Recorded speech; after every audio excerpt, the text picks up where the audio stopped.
Hello GS academy के YouTube channel पर आपका स्वागत है। मैं हूं पवन।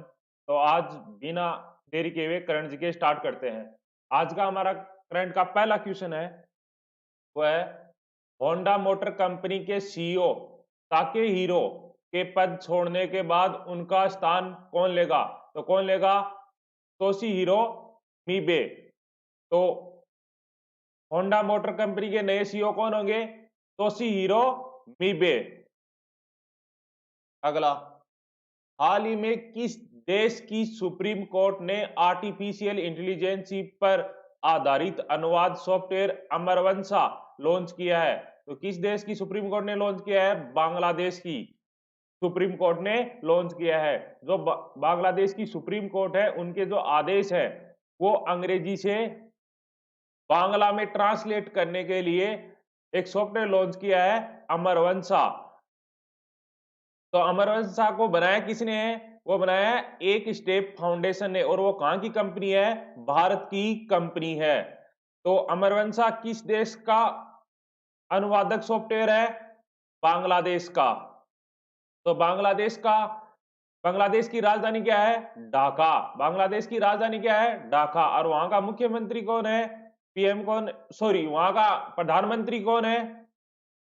वहां का प्रधानमंत्री है शेख हसीना। कौन है? शेख हसीना वहां की प्रधानमंत्री है। और वहां के राष्ट्रपति कौन है? अब्दुल हमीद। कौन है? अब्दुल हमीद। और बांग्लादेश का राष्ट्रीय खेल क्या है? कबड्डी। बांग्लादेश का राष्ट्रीय खेल क्या है? कबड्डी। नेक्स्ट, केंद्रीय रसायन और उर्वरक मंत्री जिसने बेंगलुरु शहर में एक जन औषधि केंद्र का उद्घाटन किया? तो केंद्रीय रसायन और उर्वरक मंत्री कौन है? डीवी सदानंद गौड़ा। तो केंद्रीय रसायन और उर्वरक मंत्री कौन है? डीवी सदानंद गौड़ा। उन्होंने देखो बेंगलोर में एक जन औषधि केंद्र का उद्घाटन किया है। अब तक कुल भारत में कितने जन औषधि केंद्र खोले गए हैं? 7500 जन औषधि केंद्र खोले जा चुके हैं। ये बेंगलोर में जो जनौषधि केंद्र खोला गया है, ये जो टीबी की जो ब्रांडेड दवाएं हैं 2500 से 3000 रुपए की, उनको मात्र 250 से 300 रुपए में दिया जाएगा। टीबी की जो दवाएं, इसी के लिए ये जनौषधि केंद्र खोला गया है। नेक्स्ट, मार्च 2021 में प्रधानमंत्री का परीक्षा पे चर्चा, प्रधानमंत्री के का परीक्षा पे चर्चा के कार्यक्रम का कौन सा चरण आयोजित होगा? ये 97वीं चरण है। कौन सा चरण आयोजित होगा? चौथा चरण आयोजित होगा। अब तक प्रधानमंत्री परीक्षा पे चर्चा पे 3 चरण आयोजित कर चुके हैं और ये चौथा चरण है। आज का हमारा प्रश्न है वो है कि वर्तमान में केंद्रीय मंत्री परिषद के प्रमुख कौन है? आपको यह बताना है केंद्रीय मंत्री परिषद का प्रमुख कौन होता है और वर्तमान में कौन है। अगला प्रश्न है, भारतीय राष्ट्रीय राजमार्ग प्राधिकरण के अध्यक्ष, तो अध्यक्ष कौन है? संजीव रंजन। भारतीय राष्ट्रीय राजमार्ग प्राधिकरण के अध्यक्ष कौन है? संजीव रंजन। हाल ही में उन्होंने 16 फरवरी से सभी टोल को कैशलेस कर दिया है, फास्टैग लगा के। तो केंद्रीय सड़क परिवहन एवं राजमार्ग मंत्री कौन है? नितिन गडकरी। कौन है? नितिन गडकरी। अगला, नीति आयोग के शासी परिषद की कौन सी बैठक में पहली बार केंद्र शासित प्रदेश के रूप में जम्मू कश्मीर और लद्दाख शामिल होंगे? तो कौन सी बैठक है अभी? छठवीं बैठक। नीति आयोग की शासी परिषद की अभी कौन सी बैठक है? छठवीं। और उसमें पहली बार कौन शामिल हो रहा है केंद्र शासित प्रदेश के रूप में? जम्मू कश्मीर और लद्दाख। अगला, हाल ही में फेसबुक ने उपयोगकर्ताओं को अपने मंच पर किस देश के प्रकाशकों से समाचार साझा करने या पढ़ने में रोक लगा दी है? तो किस देश पर लगा दिया है? ऑस्ट्रेलिया पर। किसने लगाई है? फेसबुक ने। तो फेसबुक के सीईओ कौन है? Mark Zuckerberg. कौन है? मार्क जुकरबर्ग फेसबुक के सीईओ हैं। अगला, किस देश की टीम टी20 क्रिकेट में 100 अंतरराष्ट्रीय मैच खेलने वाली पहली टीम बन गई? तो कौन सी टीम बन गई? पाकिस्तान। पाकिस्तान पहली टीम बन गई जिसने 100 टी20 मैच खेले हैं। तो पाकिस्तान के प्रधानमंत्री कौन है? इमरान खान। कौन है? इमरान खान वहां के प्रधानमंत्री हैं। और वहां के राष्ट्रपति कौन है? आरिफ अलवी। कौन है? आरिफ अलवी। अगला, हाल ही में किंग्स 11 पंजाब की फ्रेंचाइजी ने हाल ही में टीम का नाम बदलकर यह कर दिया, तो कौन सा नाम कर दिया है? पंजाब किंग्स। पहले पंजाब 11 सॉरी किंग्स 11 पंजाब थी, अब पंजाब किंग्स कर दिया है। अगला, हाल ही में जिस राज्य में महाबाहु ब्रह्मपुत्र योजना का शुभारंभ किया, तो किसमें किया? असम में। देखो, हाल ही में प्रधानमंत्री ने महाबाहु ब्रह्मपुत्र योजना का शुभारंभ किया है, और वो किस राज्य में किया है? असम में। तो असम का मुख्यमंत्री कौन है? सर्बानंद सोनोवाल। कौन है? सर्बानंद सोनोवाल। और वहां का राज्यपाल कौन है? जगदीप मुखी। कौन है? जगदीप मुखी। अगला, केनिया की दाविका जिसने 5 किलोमीटर रोड रेस को 14 मिनट 43 सेकंड में पूरा करके विश्व रिकॉर्ड बनाया, तो किसने बनाया है? यह विट्री के चेपकोच ने बनाया है। केनिया की एक दाविका है विट्री के चेपकोच, उन्होंने 5 किलोमीटर की रोड रेस में को सिर्फ 14 मिनट 43 सेकंड में पूरा किया है, और उन्होंने विश्व रिकॉर्ड बनाया है। पिछला हमारा प्रश्न था वो था, वर्तमान में केंद्रीय वित्त सचिव कौन है? तो कौन है? अजय भूषण पांडे वर्तमान में केंद्रीय वित्त सचिव है। और उसका सबसे पहले उत्तर, सही उत्तर दिया था, वो दिया था सुनील कुमार ने, जो इसके विजेता हैं। अब देखो, मैंने कल आपसे वादा किया था कि मैं क्या करूंगा, जो प्रश्नावली मैंने क्लास में पढ़ा दी है या जो इंपॉर्टेंट क्वेश्चन है वो रोजाना के 3 या 4 या 5 क्वेश्चन मैं करवाऊंगा जो इंपॉर्टेंट है, ताकि आपका रिवीजन हो सके। तो अगर आप 4 या 5 क्वेश्चन भी करते हैं तो 5-6 महीने में एग्जाम तक खूब सारे क्वेश्चन हो जाएंगे और बढ़िया बढ़िया क्वेश्चन हो जाएंगे। तो आप कोशिश करना, पहले आपको समय दिया जाएगा 20 या 30 सेकंड, आप पहले कोशिश करना इनको निकालने की या वीडियो को रोक के निकालने की, फिर आप अपना आंसर कमेंट करेंगे, ठीक है, और फिर मैं इसका आंसर बता दूंगा। तो आप चेक करना आपकी कहां गलती रह गई थी। अगर आपको आ रहा है तो बहुत अच्छी बात है, आपका रिवीजन हो जाएगा। नहीं आ रहा है तो आप कोशिश कीजिए, फिर मेरा आंसर देखिए।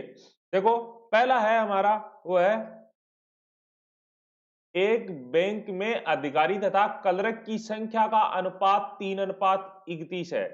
देखो, एक तो है ऑफिसर और एक है क्लर्क, इनका अनुपात कितना है? 3:31 है। यदि बैंक में 6 अधिकारी, बैंक में से कितने अधिकारी? 6 अधिकारी, और 22 क्लर्क चले जाए, तो ये अनुपात कितना हो जाता है? 1:13 हो जाता है। कितना हो जाता है? 1:13 हो जाता है। तो बोल रहा है, तो पहले बैंक में कितने अधिकारी थे? ये बोल रहा है पहले बैंक में कितने अधिकारी थे। तो इसको पहले हम हल करेंगे। देखो, मैं आपको इसका बेस्ट तरीका बताता हूं। हमें 1 यूनिट की वैल्यू निकालनी है, तो कैसे निकालेंगे? देखो, पहले कितना था? 3:31 था, फिर कितना हो गया? 1:13। कितने जाने पर? देखो, ये 6 जाने पर, और ये कितने जाने पर? 22 जाने पर। तो हम क्या करेंगे, इनमें 1 यूनिट की वैल्यू निकाल लेंगे। और कैसे निकालेंगे? इनको तिरछा गुणा कर देंगे। 1 मिनट में पेन चेंज कर लेता हूं रंग।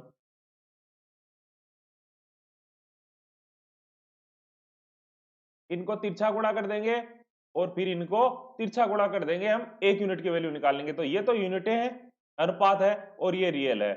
तो देखो, इनको तिरछा गुणा करेंगे तो यहां तो कितना आएगा? 39 आ जाएगा, यानी 39 आ जाएगा। 13×3 = 39, और यहां आ गया, एक को मैं 31 से गुणा करूंगा, ये 31 आ गया। इधर मैं गुणा करूंगा तो कितना आएगा? ये 78 आ गया। और इधर मैं गुणा करूंगा, कितना आ गया? 22 आ गया। एक को मैं अगर 22 से गुणा करूंगा तो 22 आ गया। अब मैं इनका अंतर देखूंगा, इनका अंतर कितना है? इनका अंतर है 8। इनका अंतर कितना है? 8। तो 8 यूनिट की वैल्यू कितनी है? इनका अंतर देखूंगा मैं, तो इनका अंतर कितना है? आप 78 में से 22 घटाओगे, कितना आएगा? यहाँ आ गया 56। कितना आ गया? 56। तो 8 यूनिट की वैल्यू 56 है, तो 1 की वैल्यू कितनी आ गई? 7। कितनी आ गई? 7। मतलब ये 7 गुना है। अब बोल रहा है पहले बैंक में कितने अधिकारी थे, यही तो बोल रहा है, पहले बैंक में कितने अधिकारी थे। तो कितने यूनिट थे? 3 यूनिट। तो 3 को भी किससे गुणा कर दूं मैं? 7 से। तो कितना आ गया? 21। ये मेरा उत्तर है। कितना उत्तर आएगा? 21। देखो एक तो ये उत्तर है। अब एक थोड़ा आप दिमाग लगाओगे तो इससे भी इजी तरीका है। तो इसे वो कैसे करेंगे देखिए, उसको ऐसे करेंगे कि देखो अधिकारी पहले कितने थे? 3 थे। मतलब ये 3 का मल्टीपल तो ज़रूर मिलेगा। क्यों? 1 यूनिट की वैल्यू आएगी वो 3 से गुणा होगी और यहाँ कितना है? 3 है। तो 3 का गुणज कौन-सा है? 31 में 3 का भाग जा रहा है? नहीं जा रहा। 38 में जा रहा है? नहीं जा रहा। 28 में जा रहा है? नहीं जा रहा। किस में जा रहा है? 21 में। तो यही मेरा उत्तर है। समझ में आया? नेक्स्ट ये बोल रहा है एक मिश्रण में 3 प्रकार की चाय का वजन। 3 प्रकार की चाय है हमारे पास। ये पहले प्रकार की है, ये दूसरे प्रकार की है और ये तीसरे प्रकार की चाय है। इसमें किस अनुपात में है? ये 4:5:8 में है। ये बोल रहा है यदि मिश्रण में 5 किलो पहले प्रकार की, यानी पहले मिश्रण में कितने? 5 किलो पहले प्रकार की मिला दे, दूसरे में कितनी मिला दे? 10 किलो मिला दे, तब तीसरी में कुछ मात्रा में चाय मिलाई जाए। तीसरे में कुछ मात्रा में चाय मिलाएगी, ये हमें मालूम नहीं है। ठीक है? तो उनके वजन का अनुपात कितना हो जाता है? 5:7:9, यानी किस अनुपात में? 5:7:9 में हो जाता है। तो बोल रहा है परिणामी मिश्रण में तीसरे प्रकार की चाय की मात्रा है, यानी अब वर्तमान में कितनी है? परिणामी मतलब रिलजेट के बाद में यहाँ कितनी है ये पूछिए। मतलब हमें पूछा कि नौ का गुणज क्या है। ठीक है? 1 यूनिट की वैल्यू निकालेंगे और उसको 9 से गुणा कर देंगे। क्यों? वर्तमान में जो यूनिट है वो परिणामी वो तीसरे प्रकार की कितनी है? 9। तो इसे गुणा करेंगे तो उत्तर आ जाएगा। लेकिन इससे पहले अगर मैं ऑप्शन को देखूं, अगर मैं इसको डायरेक्ट करना चाहूं तो ये 9 की गुणज मिलेगी, तो मुझे निकालने की जरूरत नहीं है। ये 9 का गुणज 42 नहीं होता, 32 नहीं होता, 40 नहीं होता। देखो 45 में 9 का भाग जा रहा है, तो यही उत्तर है। अगर आप इसको ऐसे नहीं करना चाहो तो दूसरे तरीके से करो। तो देखो किस अनुपात में थी पहले? 4:5:8 में थी। फिर कितनी हो गई? 5:7:9 में हो गई। अब हमें क्या करना है कि आप देखिए इनमें मिलाए कितनी यूनिट गई है। तो इनमें देखो कितनी यूनिट मिलाई गई है। इनमें आप खुद देखोगे तो देखो यहाँ तो 5 मिलाई गई है केजी में और यहाँ मिलाई गई है 1 यूनिट। तो 1 यूनिट के बराबर 5, यानी कितना गुना? 5 गुना, यानी 1 यूनिट की वैल्यू 5। यहाँ देखो कितनी मिलाई गई है? यहाँ मिलाई गई है 2 यूनिट। लेकिन 2 नहीं, यहाँ कितनी है? 10, यानी कितना गुना? 5 गुना। तो देखो 1 यूनिट की वैल्यू कितनी आ गई? 5 आ गई।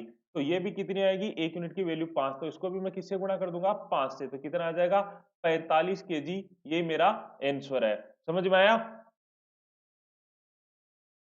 नेक्स्ट है, आप इनको देखो पहले करने की कोशिश करना रोक के, फिर आंसर देखना, तो आपको मजा आएगा ज्यादा, आप सीखोगे और आपके काम आएगा। ठीक है? आपको अगर देखना है तो देखिए, अगर आपको पढ़ना है तो नौकरी लगना है तो, नहीं पढ़ना है तो कोई बात नहीं है। देखो अगला है, 3 विद्यार्थी राम, श्याम और मोहन, एक है राम, एक है श्याम और एक है मोहन, के अंकों का अनुपात 10:12:15 है। बोल रहा है यदि पूर्णांक 100 का है तो शाम के अंक क्या नहीं हो सकते? कि शाम के अंक क्या नहीं हो सकते, ये बताना है आपको। देखो बड़ा प्यारा क्वेश्चन है। आप सोचो एक बार कि इसका कौन सा आंसर सही हो सकता है।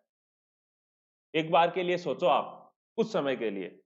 देखो मैं बताऊंगा आपको। इसमें आपको सोचना ये है कि एक बात आप खुद देखो कि पूर्णांक अगर 100 का है तो इसमें अधिकतम सबसे ज्यादा नंबर किसको आ सकते हैं? इस मौन को आ सकते हैं। और उसकी कितनी यूनिट है? 15। अगर इसको पूरे भी आए तो इसका मतलब 15 यूनिट के बराबर कितना हो गया? 100 हो गया। तो ये कितना गुना हो गया? ये हो गया 15 छिक 90। ठीक है? और फिर आ गया ये 6.6 के समथिंग। तो ऐसा मानो कि 6.5 या 6 के समथिंग गुना हो गया। तो इसका मतलब ये 6.6 के समथिंग गुना होगा। तो ये शाम के पूछे तो शाम के अगर 6.6 से गुना होगा तो ये लगभग कितना आएगा? 80 से 90 के बीच आ जाएगा। के बीच आ जाएगा 80 से 90 के बीच। आप गुणा करके देखना, ये 80 से 90 के बीच आ जाएगा। तो इसका मतलब ये इसका आंसर है। ठीक है? ये इसके उत्तर हो सकते हैं। अगला प्रश्न है, वो है 4 संख्याएं ए, बी, सी और डी किस अनुपात में है? 3:4:5 5:6 के अनुपात में है। यदि इनको क्रमशः 10% बढ़ा दें, इनको हम 10% बढ़ा दें, पहली को, दूसरी को 25% कम कर दें, तीसरी को 30% कम कर दें, चौथी को 40% बढ़ा दें। तो बोल रहा है कि कितने प्रतिशत का कुल बदलाव आएगा, यानी टोटल बदलाव उसने पूछा है। देखो मैं इसको एक आसान से तरीके से बताता हूं, आप ध्यान से देखना इसको, ये बहुत ही आसान तरीके से हो जाएगा। देखो कुछ ही सेकंड में आपको मजा आएगा, और इस टाइप से बहुत सारे क्वेश्चन होते हैं, ठीक है। तो ये तरीका यही नहीं, बहुत जगह लगता है, बहुत काम का है, तो ध्यान से देखना। आप मुझे एक बात बताओ यहाँ, कि अगर मैं 1 यूनिट मानूं तो इसको देखो, ये 3 यूनिट है, ये कितना है, 4 यूनिट है, ये 5 है और ये 6 है। देखो ये 10% बदलाव हो रहा है, वो 1 यूनिट में हो रहा है, तो 3 में कितना बदलाव होगा, 30%, यानी ये 30% बढ़ेंगे। कुल कितने परसेंट बढ़ेंगे, 30%। इसमें देखो 25% कम हो रहा है, तो 4 यूनिट में कितना कम होगा, एक में 25% ऐसा मानो, तो 4 में कितना, 2%। इसमें आप देखो कि इसमें 30% कम हो रहा है, तो 5 में कितना कम हो जाएगा, अगर एक में 30 कम हो रहा है तो 5 में 50। इसमें आप देखो कि एक में 40% बढ़ रहा है, तो 6 में कितना, 6 में कितना बढ़ेगा, ये बढ़ जाएगा 240। अब मुझे एक बात बताओ, बढ़ रहे हैं ये, तो ये टोटल कितने बढ़ रहे हैं, ये बढ़ रहे हैं 270, बढ़ोतरी वाले तो 2, ठीक है, और कमी वाले कितने हैं, ये 200, कितने हैं, 250 को जोड़ोगे कितना आ जाएगा, टोटल वर्दी आएगी, यानी प्लस में आया तो वर्दी है, और कम माइनस में आया तो कमी है। तो यहाँ कितने, 20 बढ़ गए। लेकिन 20 बढ़ गए, किन में बढ़े हैं, किन संख्याओं में बढ़े, संख्याओं में, 4, 7, 7, 5, 12, 12, 6, 18, तो ये टोटल 18 में बढ़े, तो एक में कितने, यानी मैं भाग दूं 10 बढ़े, यानी 1.11, एक सही बटा 9% बढ़ोतरी होगी, और यही हमारा उत्तर है। ठीक है, समझ में आया। देखो बहुत ही आसान तरीका है वो, और ये तरीका आपको बहुत सारे क्वेश्चन ऐसे हैं जिनमें ये हल करवा देता है आपको, तो टफ क्वेश्चन है उन्हीं में से। तो इसको ध्यान से देखना, आप रिवाइज करके देखना, बार बार देखना, समझ में नहीं आए तो आज के लिए बस इतना ही। धन्यवाद, थैंक यू। और इस वीडियो को आप ज़्यादा से ज़्यादा शेयर करेंगे, और जितने देखते हैं और जिनको अच्छा लगता है वो इस वीडियो को लाइक ज़रूर करें, ठीक है। और अपनी राय ज़रूर दें, कमेंट करें, बताएं कि हमारे में क्या कमी है, क्या सुधार कर सकते हैं। Thank you.